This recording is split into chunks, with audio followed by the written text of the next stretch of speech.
Salut tout le monde, j'espère que vous allez bien. Bon, écoutez, je veux faire une vidéo parce que c'est quand même assez problématique. L'histoire de la sécheresse, je reçois énormément de vidéos. C'est vrai que lors de la canicule du mois de juin, et merci de me suivre comme ça parce que vous m'avez envoyé des messages, je viens de les découvrir aussi sur TikTok en privé. Tu as raison de dire qu'il faut que le pays s'adapte à ce changement climatique, hein. Il n'y a pas que le pays, hein, le monde entier. Il ne faut pas croire que la Terre, que la France, elle n'existe que sur une seule planète, hein. Non, malheureusement, je pense que nos pilotes, nos dirigeants, enfin nos dirigeants, ces dirigeants qui parlent beaucoup dans le vide, pensent qu'on est les seuls sur cette planète. Et puis de l'autre côté, on investit pour faire immerger des pays qui ne sont pas encore développés. Donc dans cette compétitivité économique. Donc on fait croire à nous, Français, par le rabâchage médiatique, qu'il faut faire des efforts. Oui, mais si les autres ne font pas d'efforts, ça, c'est cause perdue et c'est le portefeuille qui trinque de plus en plus et on en voit les conséquences, action-réaction, hein. Donc, la France est subie actuellement depuis le début de l'année, déjà une année sèche, trop d'eau, et puis d'un seul coup, plus d'eau et sécheresse, même s'il faisait froid, on a eu un mois de janvier extrêmement sec, etc. Un mois de mai qui a montré a montré ses premières phases d'augmentation de la sécheresse avec la première canicule qui continue au mois de juin avec une accalmie au moins les 15 premiers jours, mais c'est pas pour ça qu'on a eu énormément d'eau, on a eu énormément de retour du flux océanique, mais tout le monde n'a pas été donc mis à la même enseigne et surtout, par exemple, pour moi, dans notre zone de la Lorraine, hein, du Grand Est, bah, l'eau, elle manque énormément, il y a eu quand même un petit peu, mais c'est pas suffisant pour irradier cette sécheresse de surface qui ne cesse de croître, hein, il faut quand même le dire en profondeur. Donc oui, aujourd'hui, action-réaction, que de faire tous des brames télévisés, que les politiques ou je ne sais quoi s'amusent à parler qu'il faut la clim, se foutre sur la gueule dans des magasins pour avoir le premier ventilo et climatique, là, climatisateur plutôt, tout ça c'est ridicule, c'est pathétique parce que ça ne réglera pas le problème individuel et notre individualisme devant ce type de phénomène tel que nous le subissons, cette canicule qui frappe la France. Quand c'est les autres, on s'en fout, mais quand c'est nous, alors là, on en fait un scoop mondial et c'est tout juste si c'est pas possible, quoi. On peut plus, on n'en peut plus. Je sais, et ça, je le critique pas, hein, et il faut bien l'admettre, mais de faire tous ces Macumba stupide pour moi, qui n'est que pathétique. Eh bien aujourd'hui, je le dis au gouvernement, au futur gouvernement qui va se mettre en place en 2027, eh bien, qu'ils prennent conscience de ce changement radical et de parler aussi de ce manque d'eau qui est crucial. Tous nos ruisseaux en ce moment subissent en Lorraine, hein. Je dis bien en Lorraine, alors qu'on n'est pas encore en vigilance jaune pour canicule. T'imagines bien dans le sud, qui sont depuis plusieurs mois à 38-40 degrés, qui se répètent fréquemment, c'est l'hécatombe du côté des ruisseaux, des canals, des étangs, les poissons meurent, toutes les zones sont complètement à sec, les fossés, etc. Nous, en Lorraine, c'est le cas déjà, hein. Les ruisseaux, je vous ai fait une vidéo pendant la canicule, que mon ruisseau était, il n'y avait plus d'eau, plus d'eau, plus d'eau, plus d'eau. Donc, c'est pas la première année. Donc, je crois qu'en tant qu'observateur de Météo France, enfin des observations des phénomènes météo, prenons le cas de mon département de la Meuse, du secteur de la Madine, je vois le constat assez alarmant d'une baisse notable de la Madine, hein, et c'est pas rien. On a dépassé les 80, pratiquement 70-80 cm d'auteur déjà. Alors que ce type de profil, on le voit vers fin juillet, voire début août, et il faut alimenter les villes comme Metz, Nancy et tout. Donc c'est vrai que je pense qu'aujourd'hui, toutes les communes de France, toutes les communes de France, oui, eh ben, devraient agir. Et c'est plus qu'une question d'état, d'ordre, de loi ou de règlement sur le stockage, comment on doit faire des stockages d'eau et tout. Il y a déjà de ce type de stockage d'eau pour les inondations, pour éviter que Paris inonde. Il y a des réservoirs qui sont bien entendu d'actualité. on en trouve un peu partout. Moi, j'ai travaillé dans le travaux publics. On a créé ce type de réservoir avec des bâches spécifiques pour l'entreprise, pour les incendies, pour éviter de pomper de l'eau du robinet, comme les pompiers le font malheureusement, et puis c'est comme ça, hein. Mais aujourd'hui, je pense que ça devrait devenir une obligation de s'adapter et surtout d'autoriser, de créer des réservoirs d'eau pour chaque commune.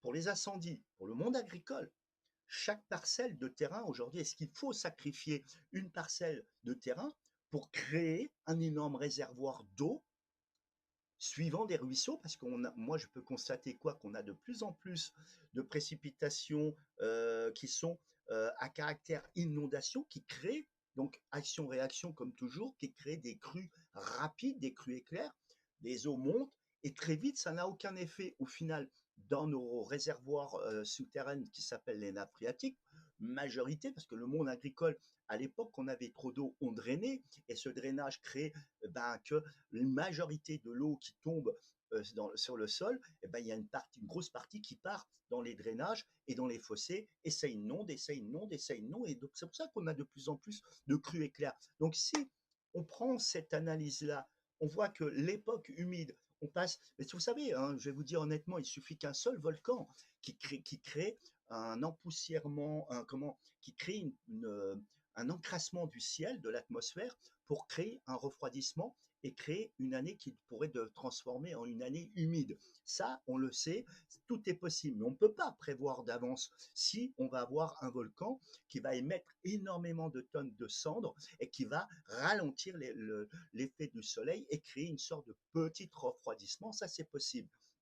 On a connu ça en 98, hein, et d'autres décennies comme ça, avec ce type de volcan et des étés qui a été particulièrement pourris en question, donc en Europe, surtout l'Ouest, hein. Donc là, est-ce qu'il ne faudrait pas agir, et on le sait parce qu'on parle de plus en plus de 2030-2050, qu'on va encore grimper au niveau des températures, et là on voit bien que le dérèglement du Gulf Stream crée qu'on a de plus en plus l'effet du jet stream, l'air que les avions n'aiment pas trop, qui renforce les dépressions. Le jet stream fait des ondulations particulièrement plus violentes qu'avant, alors qu'avant il faisait ça, maintenant il fait ça. Le Gulf Stream ralentit, il diminue. Donc tout le cycle de la planète est en train de modifier. Donc est-ce que notre pays va devenir le Maroc, le Portugal, l'Espagne, et toutes ces régions-là vont devenir de plus en plus désertiques? Est-ce qu'il ne s'est pas exclu? On a même des résultats aujourd'hui de preuves que des fruitiers comme nous en Lorraine, le Mirabelle est en danger, et on le sent, et on peut les planter maintenant hors de zones qu'on ne pensait jamais qu'elles pousseraient, et ça pourrait pousser, et ça pousserait, et même en Angleterre. Qui dit? C'est l'évolution aussi de la planète par ces cycles naturels qui créent que la planète, l'écorce terrestre bouge.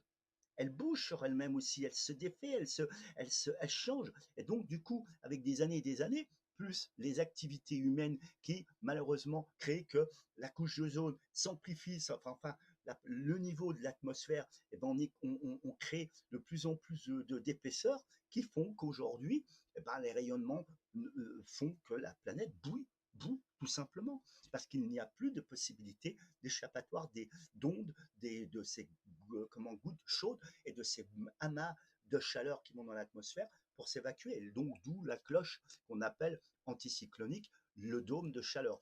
Donc, c'est vrai qu'il est maintenant impératif de prendre en compte, et je réponds à beaucoup de questions, que oui, effectivement, il est temps d'agir, que de discuter dans le vide, à couler des tonnes de salive qui pourraient remplir nos ruisseaux et nos fossés secs, là, actuellement. On n'entend que des tonnes de salive, comme je le fais aujourd'hui, hein, aussi de la salive. Non, ben, c'est pour ça qu'il faut un peu déconner. Mais oui, aujourd'hui, j'appelle au futur gouvernement en priorité, parce que celui qui est en place, c'est plus la peine d'en parler. Mais en attendant, ceux qui veulent prendre la place, eh ben, qu'ils agissent rapidement, ça. Créer des réservoirs d'eau. On sait que le monde agricole aura besoin de tant d'eau pour arroser une ou deux fois. Il faut créer maintenant des réservoirs, des sortes d'étangs ou des grosses cuves qui seront protégées, qui seront sous terre. Ça coûtera peut-être un bras, mais les résultats aussi sur le risque de voir l'inflation alimentaire a augmenté, les prix vont augmenter. Ça va prendre un coup. Parce que là, aujourd'hui, moi j'ai causé hier avec un cultivateur, c'est catastrophique. Les récoltes, le maïs va mal. Les récoltes, actuellement, les moissonneuses font les orges de printemps qu'on fait et les orges tout court, l'avoine et l'orge, c'est la qualité, elle est zéro. Il y a des moins 30, moins 40% de déficit au niveau de qualité déjà. Donc on a un énorme impact actuellement agricole qui aura des impacts inévitablement sur les factures et sur les prix dans nos magasins. Donc tout ça va finir mal parce que tout au moins, il y a aussi les assureurs parce que les assureurs vont indemniser ceux qui l'ont.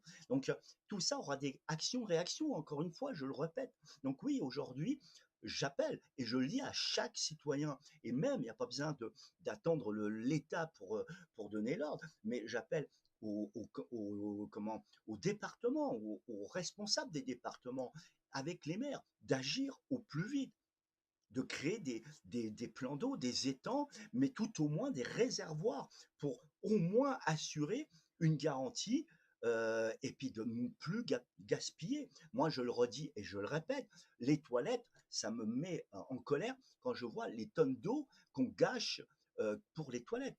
Prenons simplement cet exemple-là. On devrait revoir et réaménager justement chaque foyer sur ce stock individuel, le stock d'une commune, le stock d'un département et le stock de la France. Bon, la France ne peut pas le faire pour un, on peut pas. Il y a tous des départements, ils ont des lacs, comme le lac du Der dans la Marne et le lac de la Madine. Mais ça n'empêche qu'un jour, et ça c'est quand même le mot important de dire, on risque de le voir peut-être un jour très très très bas.